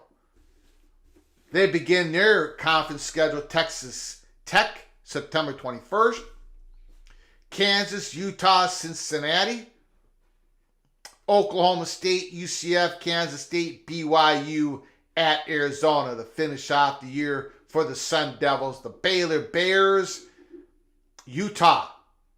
First game for the Utah Utes. Baylor Bear, Utah, September 7th. Air Force, then Colorado, BYU, Iowa State, Texas Tech, Oklahoma State, TCU, West Virginia, Houston, Kansas. I believe that Utah game is not a conference game, correct? BYU starts off their conference schedule versus Kansas State, then at Baylor, Arizona, Oklahoma State, at UCF. Then the big holy war rival game, November 9th at Utah. BYU versus Utah, then Kansas, Arizona State, in Houston. The Cincinnati Bearcats. Start off Townsend, Pittsburgh, Miami. Then they start their Big 12 schedule, 2024 at home against Houston. Then they go to Texas Tech. Then they get a bye at UCF, Arizona State, at Colorado, at home against the Mountaineers, West Virginia, on the road. Cyclones on the road, Wildcats, and they finish up at home against TCU. Deion Sanders in the second year. We talked about the interesting start. North Dakota State, going to be a tough game. Colorado, going to be a tough game on the road against Dylan Raiola, Nebraska. On the road against Colorado State. Then they're at home for the first Big 12 game.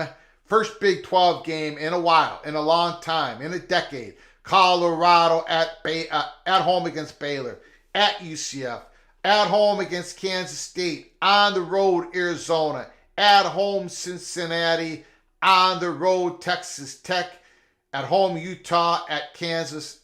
At home, Oklahoma State. Colorado finishes the season at home against the Cowboys. Buffaloes versus the Cowboys. The Houston Cougars. The Cougars start their Big 12 conference schedule at Cincinnati. At home against Iowa State, at TCU. Then they have a bye. Next three games, Kansas, Utah, Kansas State. They finish the season at Arizona, Baylor at BYU, Iowa State Cyclones, North Dakota at Iowa. The Cyhawk game is in Iowa City. Houston, Baylor, West Virginia, UCF to begin the Big 12 schedule. Then they finish off 5 games in a row. Texas Tech, Kansas, Cincinnati, Utah, Kansas State. Kansas Jayhawks, some people believe Leipold has the team to win it this year in the Big 12. They start the season, though, at Morgantown, West Virginia. Big game. Big game. TCU, Arizona State, Houston, Kansas State, Iowa State, BYU, Colorado. They finish at Baylor. Kansas State Wildcats. Avery Johnson. It's his time to shine. They start Arizona, BYU, Oklahoma State, Colorado, West Virginia, Kansas, Houston, Arizona State, Cincinnati, and they finish it off at Iowa State. Oklahoma State Cowboys, they went on quite a run at the end of the season. South Dakota State, that's going to be a tough game, Cowboys. FCS champions, the Jackrabbits. Cowboys, get ready. Get yourself ready. Arkansas, Tulsa, Utah, Kansas State, West Virginia. 18th or 19th at BYU. Baylor, Arizona State, TCU, Texas Tech, Colorado. The 2022 TCU Horned Frogs that went to the national championship game had a down year last year. They're going to try to get it back up this year. They start the Big 12 conference schedule. UCF, Kansas, Houston, Utah, Texas Tech, Baylor, Oklahoma State, Arizona, and they're on the road against the Bearcats to finish the season. The Texas Tech Red Raiders against State of Texas, Abilene Christian, Washington State, North Texas. Arizona State's their first Big 12 game. Cincinnati, Arizona, Baylor, TCU, Iowa State, Colorado, Oklahoma State, West Virginia. The UCF Knights start their Big 12 games against TCU. Go Colorado, Florida. Big time Florida game, non-conference game. Cincinnati, Iowa State, BYU, Arizona, Arizona State, West Virginia, and Utah. Utah Utes. They're my Big 12. They're my Big 12 favorites. I've got them winning the Big 12 in 2024. First year in the Big 12. They start their Big 12 campaign against Baylor, Oklahoma State, Arizona, Arizona State, TCU, Houston, BYU, Colorado, the Cyclones, and UCF. And finally, the West Virginia Mountaineers. I know the Mountaineer fans think this could be it. West Virginia could win their first Big 12 football championship this year. They start the season Penn State, Albany, backyard brawl at Pittsburgh. They start the Big 12 campaign against Kansas, Oklahoma State, Iowa State, Kansas State, at Arizona. At home against Kansas State, on the road against Arizona. Those last 2 weeks in October at Oklahoma, that October schedule. That is a tough schedule, West Virginia. October is going to decide a lot. At Cincinnati, Baylor, UCF, and Texas Tech. Those are your Big 12 schedule. Phone lines are open. 763-260-1333. You can talk about anything you want in college football. We have covered so much already. Steven says TCU, UCF, West Virginia should also get looks at the Big 12 dark horse picks.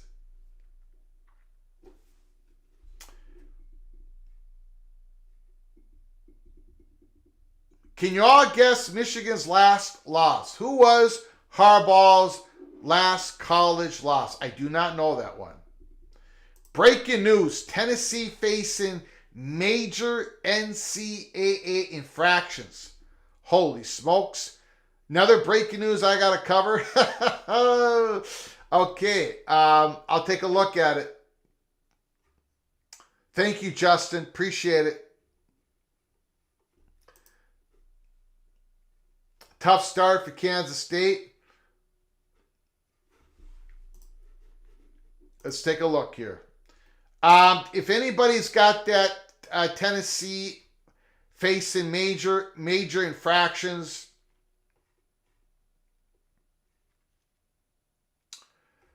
send it to my, I don't see it here. So send it to my X, my Twitter account.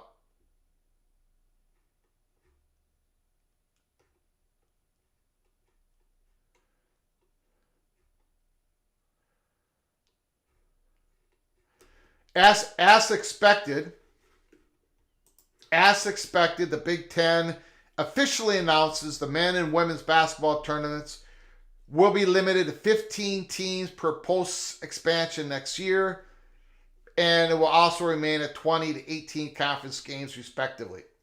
So not all 18 teams in men's and the women's basketball tournament is going to make the conference tournaments.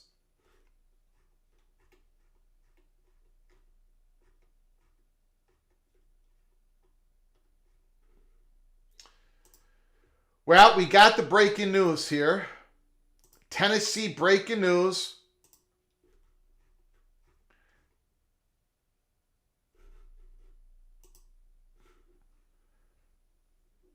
Wow. Holy smokes.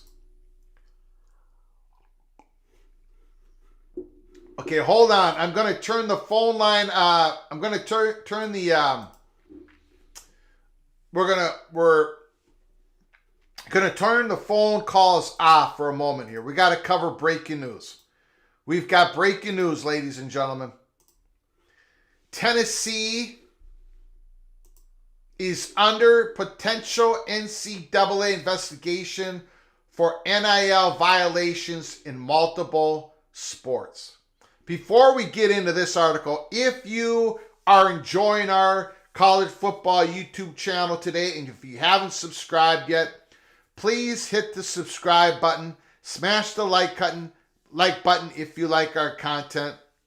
Share the video with your family and friends. Make sure when you subscribe to our channel, if you do so, make sure you have your notifications turned on, because we can come on live at any time. We could come on live tonight covering breaking news, talking everything in college football. If you want to donate to this channel, just hit the $, make a comment. We'll get to it as fast as we can. We also have early peek cloak and dagger videos that go out a couple times every week. If you want to be a member, you just got to hit the join button.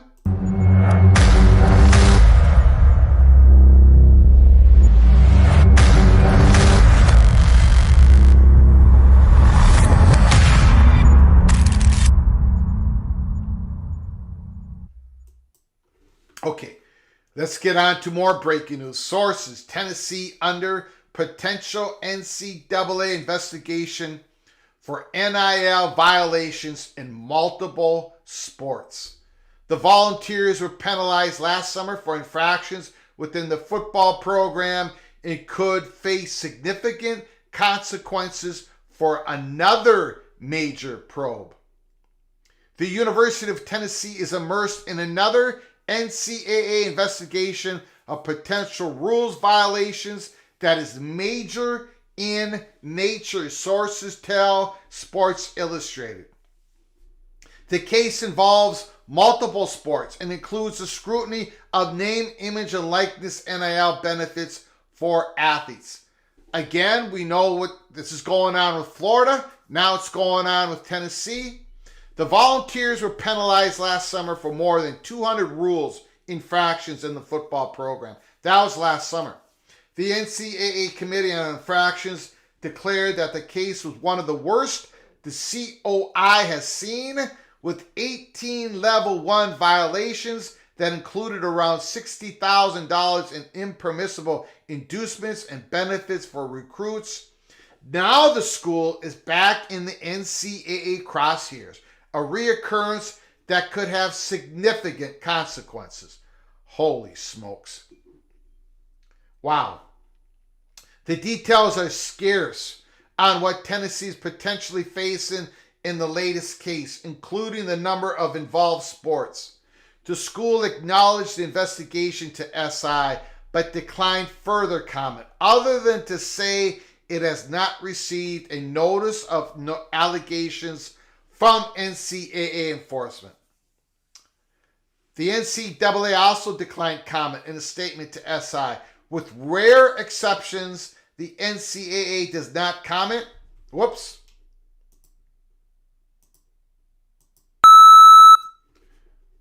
Well, we got some sort of thread here.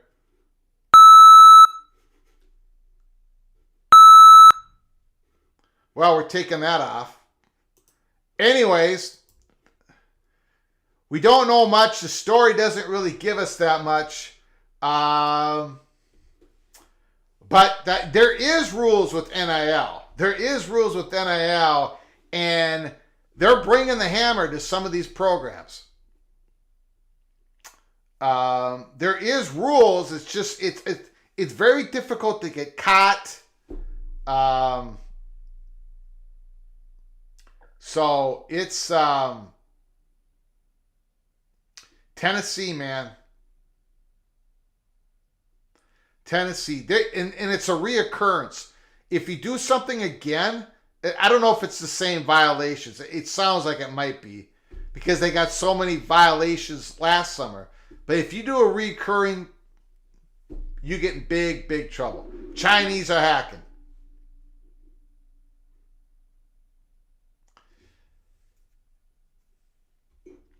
Yeah, I've only seen that once before. We had that happen about a year ago. Check outside for balloons, Greg. Yeah. They're coming after us. The phone lines, I'm going to get the phone lines now open. So give us a call, 763-260-1333, 763-260-1333. Breaking news all over the place. We've covered it this morning.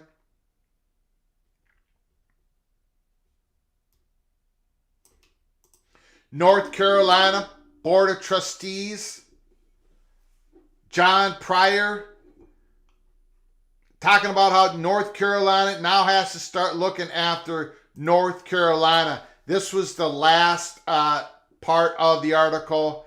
Pryor said that it's incumbent upon UNC's leadership, including interim Chancellor Lee Roberts, to evaluate the ongoing developments within the ACC and across the country to ensure the university is prepared and ready to do the best for maintaining Carolina's academic and athletic excellence moving forward. If you read the whole article, which we did earlier in the show, North Carolina, there's been no public figure that has talked about conference affiliation in this manner. Really saying that we've got to make a decision. We have to make a decision going forward. That's best for North Carolina. Pryor said, the North Carolina Board of Trustees said in this article that when the ACC was the change, the college athletics landscape has completely changed. And basically he's doubting the ability for the ACC to ensure that Carolina has the resources, the ability to compete at all of their. They sponsored 28 different sports. North Carolina. They would like to continue to sponsor 28 different sports. If you go through this article, it sounds like that some of them, unfortunately, are going to be on the cutting block, or somehow they're going to create. They got to bring in new revenue. I don't know how North Carolina is going to do that. So it's so North Carolina, right? Tobacco Road, the leader of the ACC for decade after decade after decade after decade. It is shocking to hear a public figure, even though we all know this is going on. We've been covering North Carolina like nobody's business here at Peek Around the Corner. But it is still shocking to hear a public figure talk in the manner that he did. North Carolina is continue to evaluate what is going on in the ACC and around them. North Carolina Board of Trustees sounds a lot like what the Miami Athletic Director said. They're an interested observer with Florida State taking actions toward leaving the ACC, but right now they're proud members of the ACC. So right now everybody's watching Florida State, and boy, do they have more to watch. We went through this article earlier in the show, warchant.com. Florida State takes aim at former ACC Commissioner John Swofford in the amended complaint. We provide a link in the description. You can read the whole thing. We went through the whole article.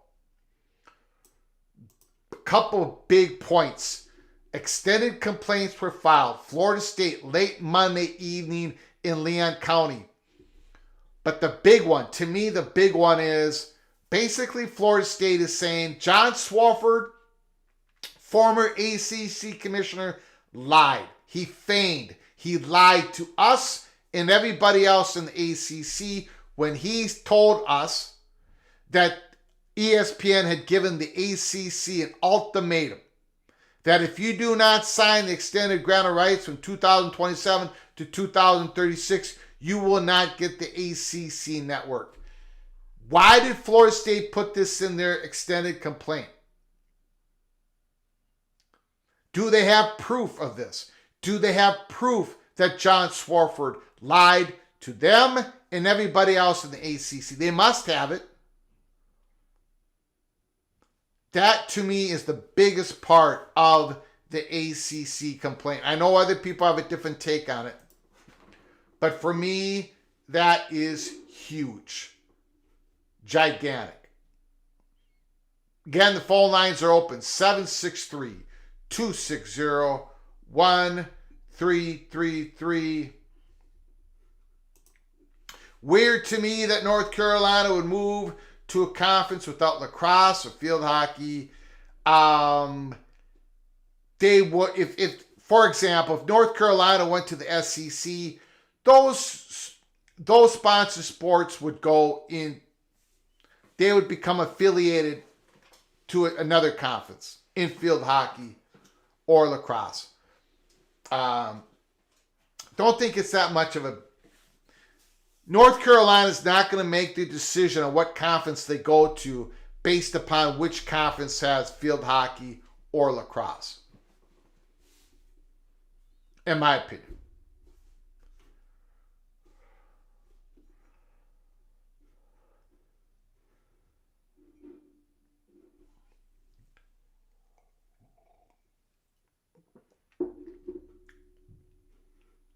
Yeah, I went. You're correct. I only went through the complaint when it came to the article of warchant.com. Florida State did go after the Cal and Stanford and SMU in their original complaint that we went through. We were just talking about this is a new extended complaint filed Monday night, late last night in Leon County.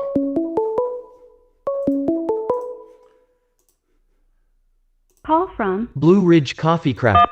Curtis, you're on the line. Thanks for calling. Congratulations on Michigan winning it all. Wow, the floor is yours, sir. Yeah, well, thank you. It was a long time coming, and might be a long time coming again. Well, you got it, though. Hey. You got it done. Can you turn off we're getting an echo. We're getting my voice again. Yeah, I'm trying to get it shut off now. Okay.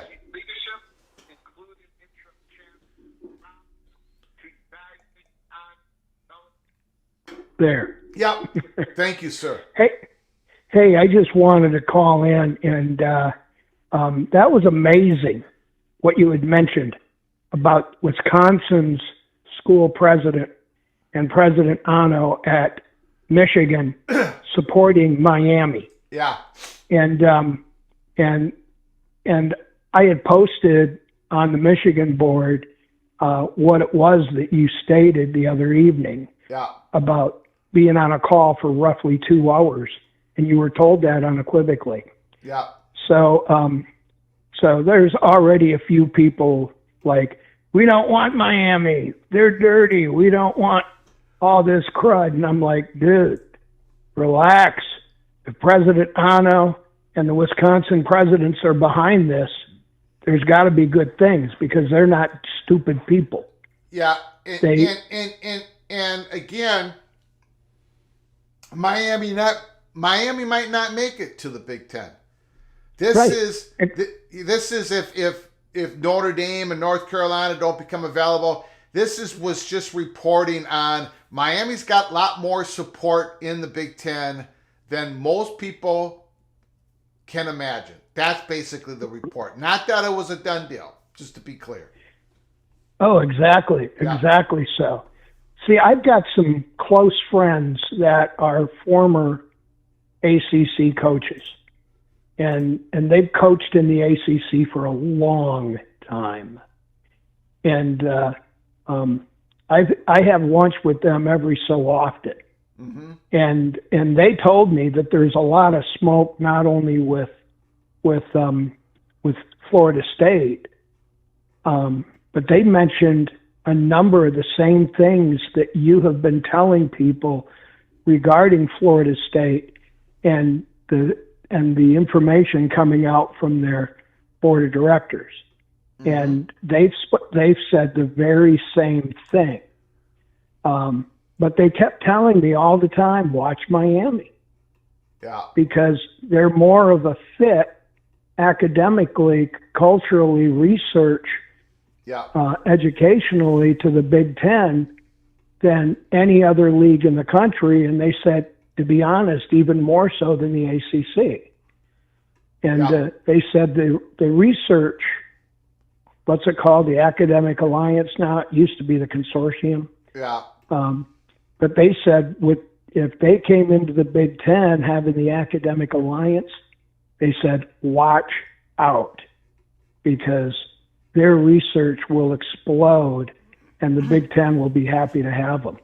But I got to tell you one thing, though, that those guys told me that, and this is their opinion, okay?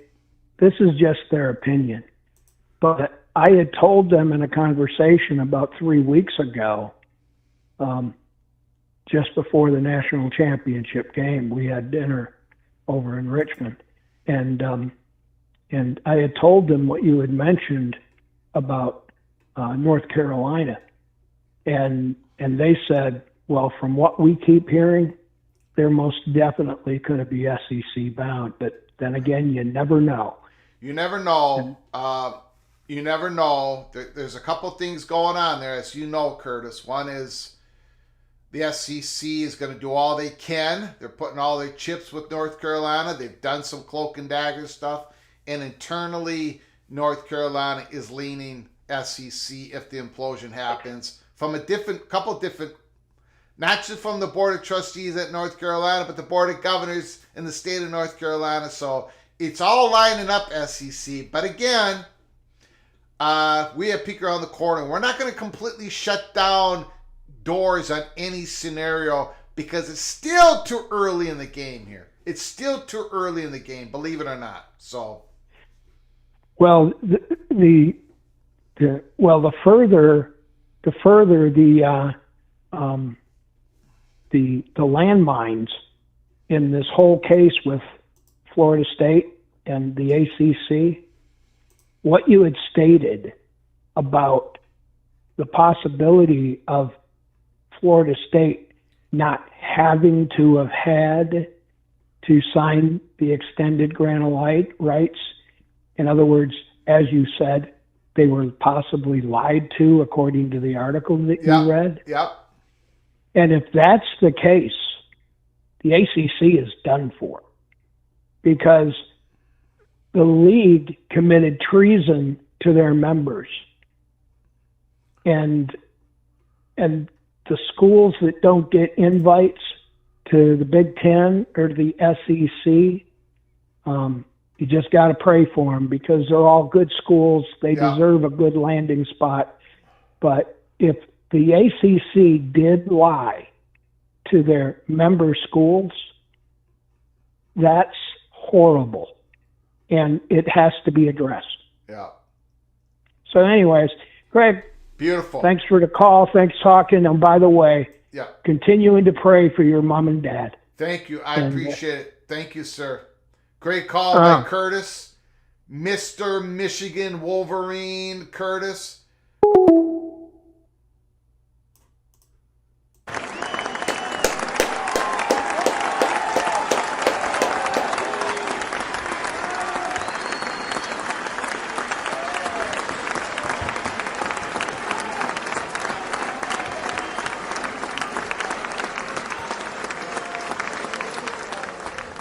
Great call. Thank you. Thank you so much, Curtis, for that great call.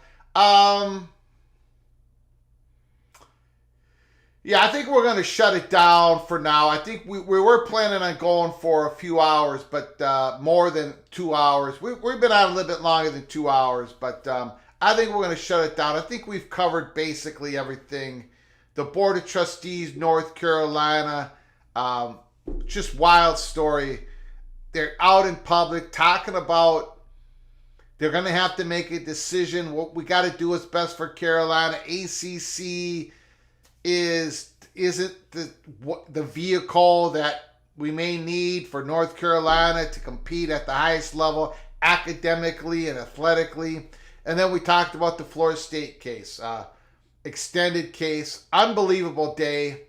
We just only begun this week. What day is it? Tuesday? Holy smokes.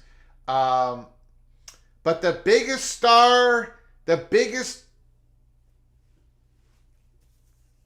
part of that Florida State complaint in my mind was Florida State basically saying Swofford lied to us. Not only the self-dealing with Raycom, but the lying. Basically Florida State is saying there was no ultimatum. We didn't have to sign the ground rights to 2036 to get the ACC Network launched.